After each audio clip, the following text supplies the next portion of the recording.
Hoy estoy en un Opel Astra H GTC. En este video te mostraré cómo usar los limpiaparabrisas traseros. Al principio, asegúrate de que el encendido de tu coche esté activado y luego fíjate en esta palanca al lado derecho del volante. Para usar los limpiaparabrisas traseros, simplemente presiona este botón. Empuja esta palanca hacia adelante.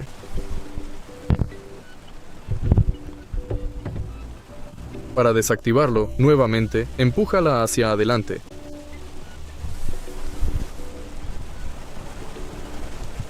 Si te ha resultado útil este video, por favor deja un like, comenta y suscríbete.